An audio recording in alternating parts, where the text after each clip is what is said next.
What's up, guys? 1-2 yesterday. We continue to need to get back on track. The under in Minnesota, Oakland hit by a half a run. Hey, dodging, I think, like a 4-run inning for one of the teams. I don't even remember which one. Early in the game, it was like 4-0, I think, in the first inning or second inning. I'm like, oh, this is not looking good, but it slowed way down, so that game still went under. Cleveland arguably could have gotten there, even though Lively got outpitched a little bit by Barrios. Neither of them did that well. Lively got knocked out of the game, mostly because he gave up a grand slam after Cleveland had tied the game 2-2 going into the bottom of the fifth. And it was looking decent, having them as an underdog there. And then the grand slam throws everything off. All of a sudden, they're down 7-2. And then they still clawed their way back and almost were able to win that game. Cleveland actually out-hit Toronto in the game. Still wound up losing, and then forget about the White Sox one. That one obviously was not even close.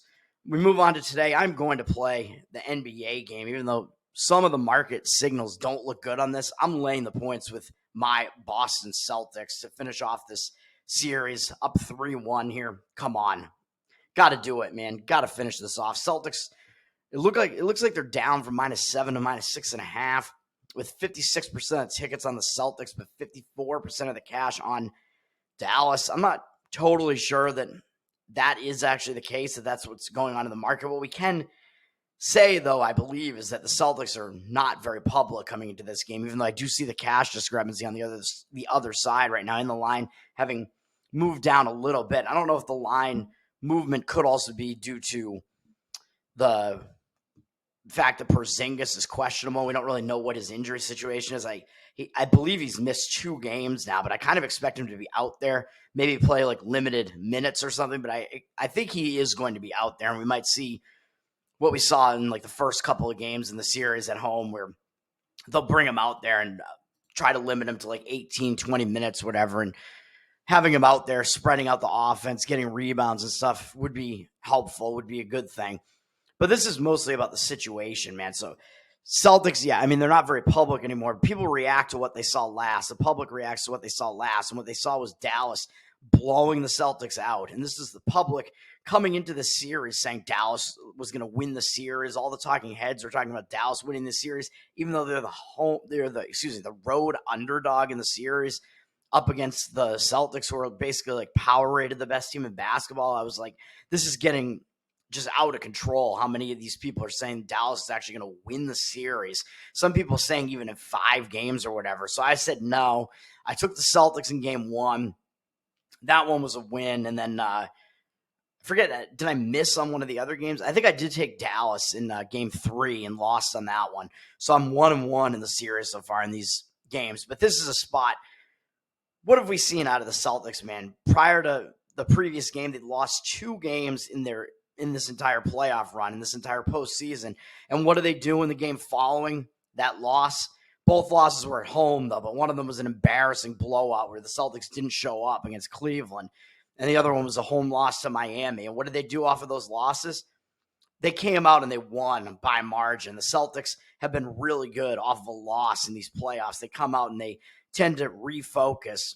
When it's a game, they're going to be at home. They can put the series away. They don't want to go back to Dallas either, man. And they're coming off just such a bad performance. They're going to be the team that has the adjustments to make. I'm seeing quotes out of like Joe Mazzulla, or like some of the stupid like reporters are basically asking him questions as if the series is already over. And he was making statements basically to the contrary, like saying like, I'm not even going to win this thing unless we like really get our acts together. So I like that aspect of it.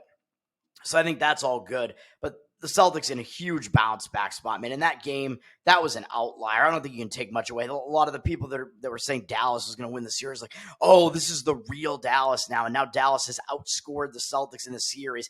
Yeah, because of one blowout game where the Celtics took out like basically all their players midway through the third quarter. Like, who cares what the final victory margin was in that game? And you look at that game, it was just a total fluke, just such outliers in that game. The Celtics, I believe in the first half, had their lowest scoring first half in postseason history for the Celtics franchise in like the modern era, I guess, the 3-point era or something. Like they scored like 30 something in the first half, something like that.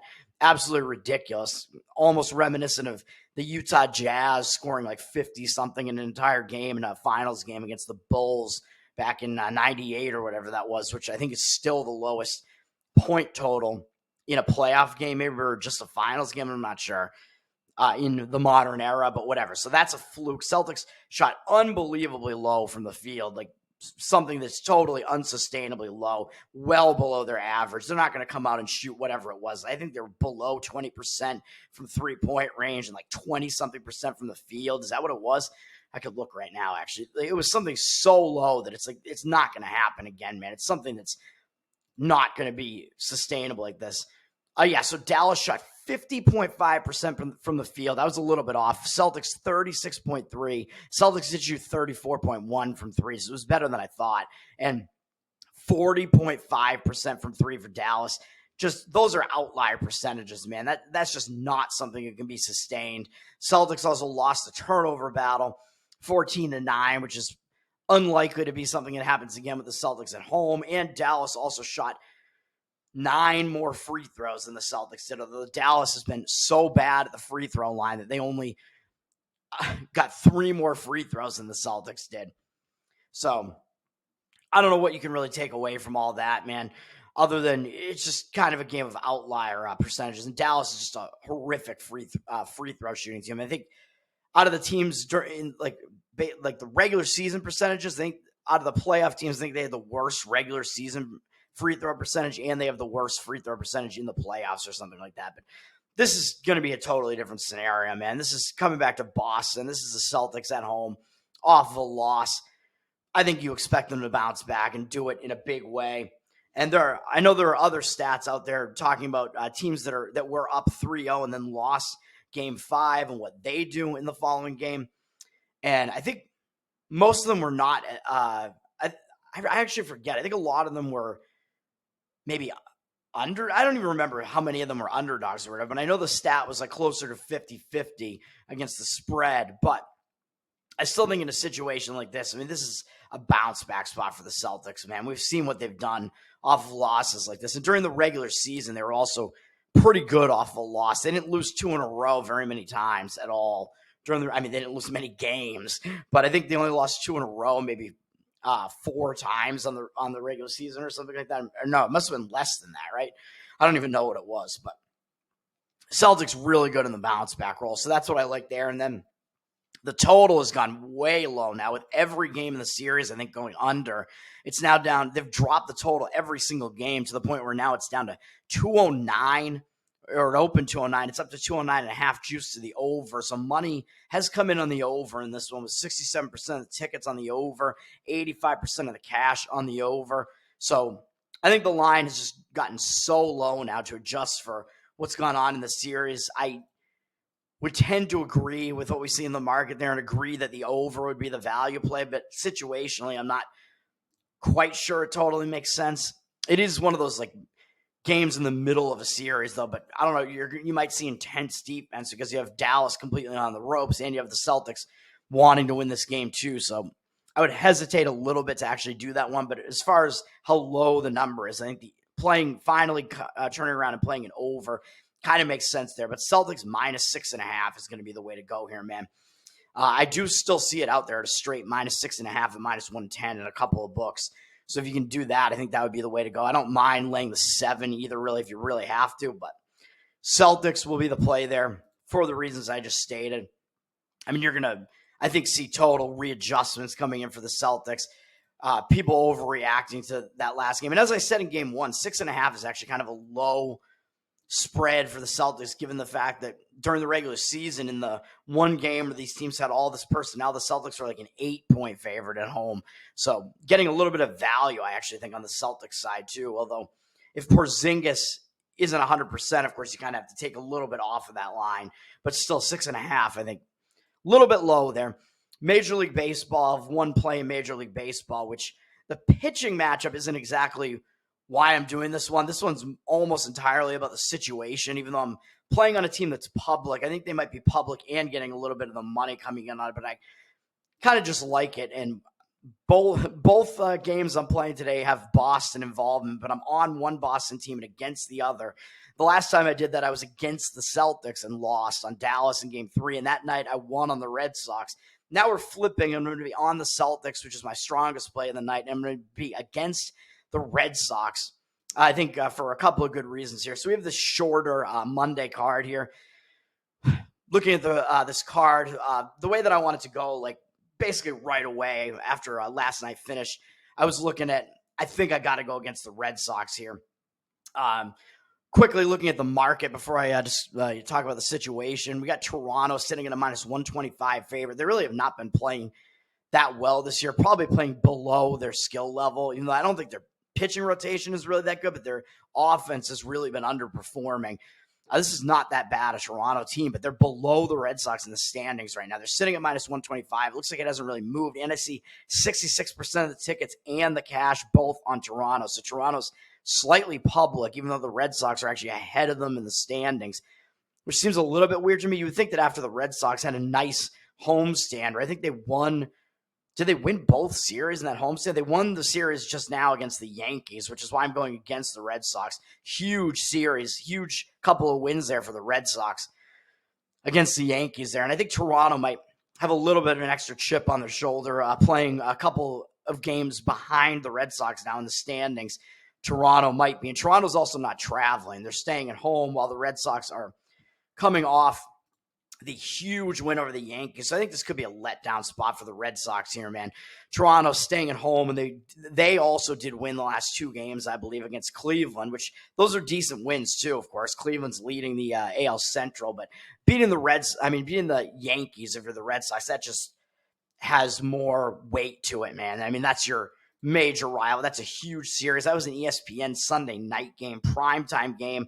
You get the win. You beat the Yankees by a decent margin, winning the series and taking 2 out of 3, 2 in a row against the Yankees. You got to be in letdown mode coming off of that, man. And the Red Sox have less time, and they have to travel up to Toronto. Toronto played yesterday afternoon, and they're just sitting around, and they kind of escaped in that game that I was on against Cleveland. They didn't play the best game, even though they were winning the whole game.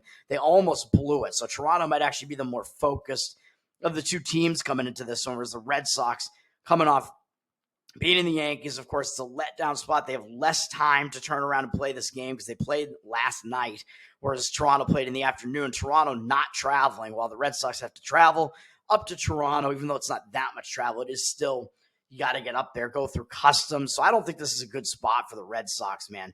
And even though the Red Sox did use some of their better relievers yesterday, Toronto used some of their better relievers yesterday. Toronto did use a couple of them for so few pitches that I think they might be available again. They used one guy for like 3 innings and another guy I keep saying innings. I said it yesterday too. I meant pitches for 3 pitches. Yeah, 3 innings. He's not coming in today. 3 pitches. When a guy only threw 3 pitches yesterday, I don't think they're unavailable today. And I think they had one of their other relievers throw 6 or 7 pitches. So even though Toronto used 4 of their relievers and some of their better relievers to hold off Cleveland yesterday, I think their bullpen isn't in like the worst shape. Although I do think the Red Sox do actually have the better of these 2 bullpens. But I'm still going full game on this. It's all about the situation, man. I think the Red Sox have the slight disadvantage in the starting pitching, actually, based on how these pitchers have performed against each other. Very slight. But I don't like the situation for the Red Sox. The rest situation coming off that, the travel situation, the fact that it's a huge letdown. So it's just going to become a full game play here. Laying, I think you have to lay minus 130 on Toronto right now. And unfortunately, they are public, so it scares me a little bit, but I don't like the situation. And then even though on first glance, people might think that maybe the Red Sox actually have the advantage in the starting pitching matchup because they have Nick Pivetta pitching. Although, well, I didn't finish talking about the bullpen. The Red Sox used like 3 of their relievers yesterday against the Yankees, but it was a game where the Red Sox had a big lead at that point, so they didn't use some of their better relievers in that one. So the Red Sox bullpen maybe in slightly better shape. But like I said, Toronto, 2 of their better relievers they used yesterday might not be unavailable today. So slight advantage in the bullpen maybe to the Red Sox just because they have the better overall bullpen and maybe they're a little bit slightly less used. But slight advantage to the starting pitching matchup for Toronto. And situation, I think, big edge to Toronto. So Red Sox have Nick Pivetta pitching. I mean, he's had a good season this season so far. 3.88 ERA, 1.08 whip. Not the type of guy that I'm going to want to fade that often, really. 55 strikeouts and 13 walks and 46 and a third, only 37 hits allowed. Not bad numbers this year, really. I mean, pretty good strikeout walk ratio. Walk number maybe a little bit too high. Not allowing many hits. He kind of is in a bounce back spot because he's coming off a bad performance against Philly. So that worries me a little bit. That was coming off a really good performance that he had against Atlanta. So I think he was kind of in a letdown spot coming off that. But against Toronto, though, I don't know how successful he's really going to be because you look at his stats against Toronto, they're not good, man. We have a good sample size to work with. With some of these pretty good hitters against Toronto, they've done pretty well against him. A huge sample size, actually. 49 for 161 with 13 doubles, 9 home runs, 31 RBIs, 19 walks, and 31 strikeouts. So a lot of walks. So good numbers for Toronto's hitters against Pivetta lifetime in a big sample. 304 batting average and 934 OPS. So I think that is definitely an indicator, as you can see in these matchups here individually. But as a whole, this Toronto batting lineup here has done really well against Pivetta, and he has really struggled against him. So that doesn't look good for Pivetta. Those numbers pretty bad. And then on the other side, Yusei Kikuchi actually has pretty decent numbers this year, too, with a 3.26 ERA and 1.23 whip. Isn't as good as Pivetta's, but Kikuchi hasn't been bad this year either. He's got 76 strikeouts and 19 walks. So he has a nice strikeout walk ratio there, and 76 hits allowed and 77 and a third. So it's still pretty decent strikeout rate. He's been pitching pretty well this year too, and actually kind of flying under the radar. He's coming off a couple of good performances in a row, but maybe he's just on right now. He really stepped it up for a game against Baltimore. Then he didn't really suffer a letdown after that game where he had a 6-inning performance, 4 hits, 1 earned run, 1 walk, 6 strikeouts. He still pitched okay in a game against a tough Milwaukee lineup, only giving up 3 hits in 5 innings. Didn't go that deep, but he gave up 4 walks, which was the problem. It had 5 strikeouts in that one. But even so, still, even with that large walk total, in the month of June, he's still got a 15-6 strikeout walk ratio and 16 and a third. Not horrible, really. 16 hits allowed. So he's still been pitching kind of in line with what he's done all season. He has not been bad this season. Versus the Red Sox, his stats are mediocre. They're better than Pivetta's are against Toronto. So actually his stats aren't that good, but it's a little bit of a smaller sample size too. So actually, yeah, Pivetta's are better or worse, but not by that much. So Kikuchi's numbers aren't that good against the Red Sox either, but still better than what Pivetta's done. And it's in a smaller sample, so maybe a little bit less to take away from it. But Red Sox hitters are 11 for 37 off Kikuchi with a double, 2 home runs, 6 RBIs, 3 walks, 8 strikeouts, 297 batting average, and 836 OPS. So still Kikuchi, I think, has a little bit of the edge there, but mostly, like I said, this comes down to the situation, man. I think it's a letdown spot that the Red Sox are in here. I don't like the situation. So those are going to be the 2 plays today. They're going to be Boston Celtics -6.5 to close out the series. Come on, man. Let's do it. And Toronto against my Red Sox at -130 on the money line. Let's get it done, man. And I'm going to be up in the White Mountains of New Hampshire for about a week at PorcFest, the Porcupine Freedom Festival, the libertarian event. So I'll try to get some videos out per day like I did last time I was away, try to do it from the hotel. Maybe I'll do it with the mountain scenery behind me. I don't know, but you're going to get crappy phone videos out of me for those, where I'm probably only going to be talking about baseball, as we might have the NBA and NHL finals might both be wrapping up, and I probably am going to have a play on Florida to wrap up their series as well after a very similar situation where they just got absolutely blown out, and I don't think that that's going to happen again in that series either. So we'll talk about that tomorrow. Let's get it done, man. Peace.